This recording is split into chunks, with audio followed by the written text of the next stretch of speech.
Everyone, welcome to my YouTube channel. आज मैं आपको एनसीईआरटी मैथ्स क्लास 6 एक्सरसाइज 3.7 से इसका question number 1 कराऊंगी।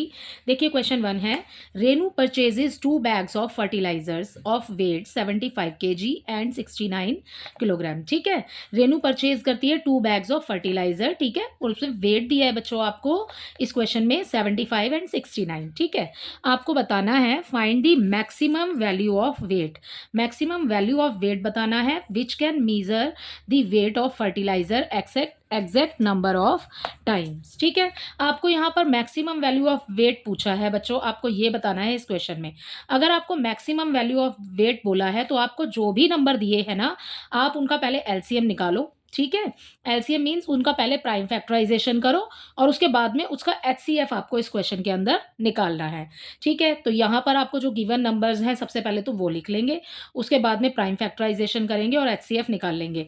Maximum value of wait बोला है तो इसका मतलब है आपने एचसीएफ निकाल के इस सवाल को सॉल्व करना है। ठीक है, अगर आपको दिया है मिनिमम वैल्यू ऑफ वेट दिया होता तो फिर हम इनकी एलसीएम निकालते। ठीक है, लीस्ट कॉमन फैक्टर बताते। ठीक है, हमें मैक्सिमम बोला है, हम इसमें एचसीएफ लेंगे। तो आपको सबसे पहले इस क्वेश्चन के अंदर जो दिया है हम सबसे पहले वो लिख लेते हैं। हमें यहाँ पर गिवन है, गिवन वेट ऑफ 2 बैग्स। ठीक है, ये हमें गिवन है। वेट कितना है 75 केजी एंड 69 केजी। ठीक है, हमने 2 बैग्स लिखा है तो मैंने दोनों ही वेट साथ में ही लिख दिए हैं।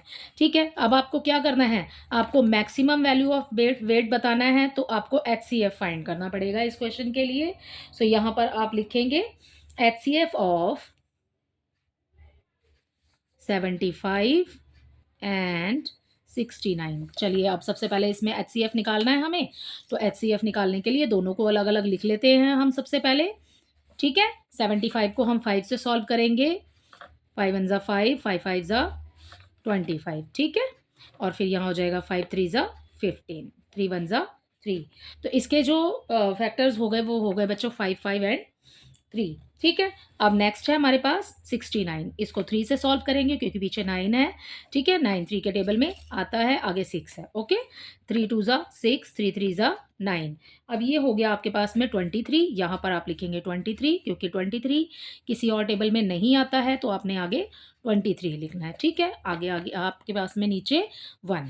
ठीक है, अब एचसीएफ कैसे निकाला था हमने, आपने यहाँ पर लिखना है 75, नेक्स्ट लाइन में हम लिख लेंगे 69 और दोनों के फैक्टर्स लिख लेंगे। ठीक है, ऐसे ही करते हैं ना, तो हम लिखेंगे यहाँ पर 5 इंटू 5 इंटू 3, राइट, और इसका हो जाएगा 3 इंटू 23। ओके, अब जो कॉमन है ना वो ले लो बच्चों, दोनों में क्या आ रहा है, दोनों में 3 आ रहा है भाई। ठीक है ना, तो एचसीएफ हो गया आपके पास में 3। यहाँ पर एचसीएफ ऑफ 75 एंड 69 इक्वल आ जाएगा 3। वैसे आपको ये लाइन लिखनी है तो आप ये लाइन यहाँ नीचे लिख सकते हैं। ठीक है, एचसीएफ ऑफ 75 एंड 69। ठीक है, पहले तो हमने फाइंड किया था इसलिए हमने ये लाइन ऊपर लिखी है। अब मैंने इसी के साथ इसको नीचे ना लिख करके इसी के साथ इक्वल लगा दिया है ऊपर। जो हमारा एचसीएफ आया है वो आ गया है 3। ठीक है, अब एचसीएफ आपने निकाल लिया है, हमारा आंसर आ गया है 3। तो अब आप क्वेश्चन में से लिखेंगे the maximum value of weight is equal to हो जाएगा 3। ठीक है, so the maximum value of weight equal 3। ठीक है, तो ये हो गया इसके फर्स्ट क्वेश्चन का आंसर। मैक्सिमम वैल्यू ऑफ 8 आ गया, जो आपका एचसीएफ निकला है वही इसका मैक्सिमम वैल्यू ऑफ वेट है। ठीक है, तो इसी के साथ आपका क्वेश्चन नंबर 1 कंप्लीट होता है। क्वेश्चन नंबर 2 भी हम इसी में कर लेते हैं। सो देखिए बच्चों, इसका क्वेश्चन नंबर 2 है, 3 boys step of together from the same spot. ठीक है, जो जो बॉयज़ हैं वो स्टेप ऑफ करते हैं सेम स्पॉट से। देयर स्टेप्स मेज़र, यहाँ पर इनके स्टेप्स का मेजरमेंट आपको दिया हुआ है 63 centimetre, 70 centimetre and 77 centimetre respectively. What is the minimum distance. बच्चों, आपको ऊपर मैक्सिमम बोला था तो आपने एचसीएफ लिया है, निकाला है। ठीक है, आपको मिनिमम बोला है तो मैंने आपको बताया था जब मिनिमम होगा तो आपने एलसीएम लेना है। ठीक है, minimum distance each should cover so that all can cover the distance in complete step. ठीक है, आपको मिनिमम डिस्टेंस बताना है। ठीक है, what is the minimum distance? तो आपने एलसीएम लेना है इस क्वेश्चन के अंदर। तो सबसे पहले हम अपनी लाइन लिख लेंगे, स्टेप ऑफ द बॉयज लिख लेंगे, द स्टेप्स ऑफ 3 बॉयज। 3 बच्चे दिए हैं आपको, हम एक ही लाइन में लिख लेते हैं, इसको इक्वल कर लेते हैं। यहाँ पर जो आपको स्टेप्स दिए हुए हैं वो दिए हैं 63 सेंटीमीटर, 70 सेंटीमीटर एंड 77। 63, ठीक है, 70 एंड 77। ठीक है, सेंटीमीटर इसके साथ में आप लगा दीजिएगा जो दिक्की आपको दिया हुआ है। ठीक है, okay.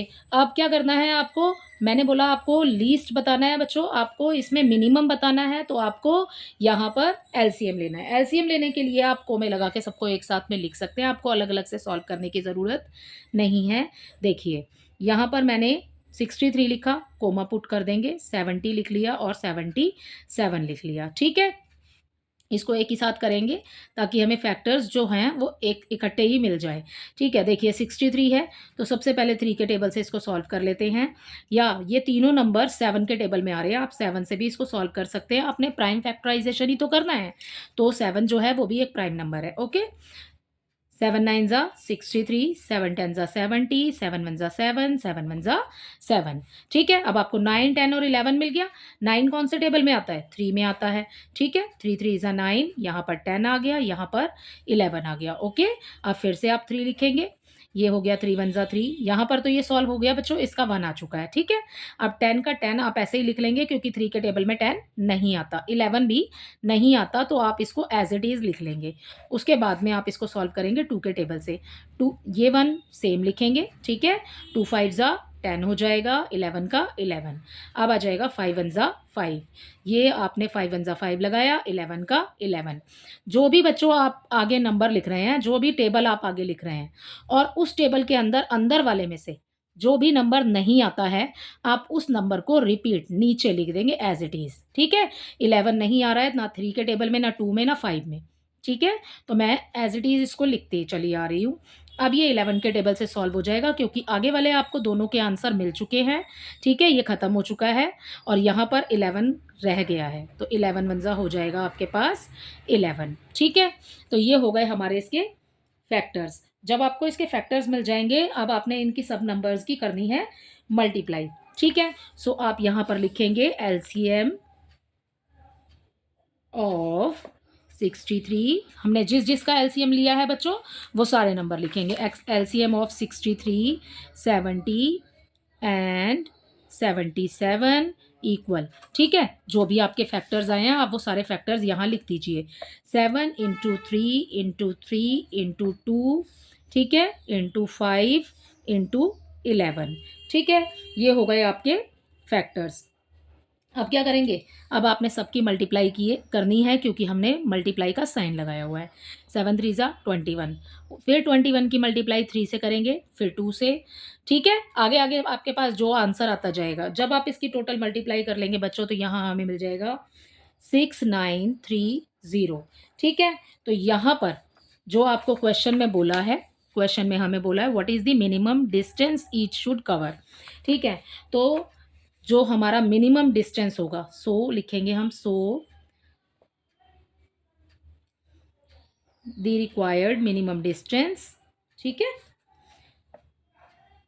Required minimum distance equal जो आपका आंसर आया ये वाला। ठीक है, इस लाइन को आप, ये नंबर आपने नीचे लिखने हैं यहाँ पर, और इसके साथ आप लगा दीजिए सेंटीमीटर क्योंकि आपका आंसर सेंटीमीटर में है। सेम ऊपर वाले क्वेश्चन में भी आपने यहाँ पर किलोग्राम लगाना है बच्चों। ठीक है, क्योंकि हमने किलोग्राम ही आपको दिया था। ठीक है, तो इसके एचसीएफ में 3 आया तो हमने यहाँ पे केजी लिख दिया। ओके, इसी के साथ इसका क्वेश्चन नंबर 1, ठीक है, और क्वेश्चन नंबर 2 कंप्लीट होता है। आई होप ये आपको अच्छे से समझ आया होगा। Thank you.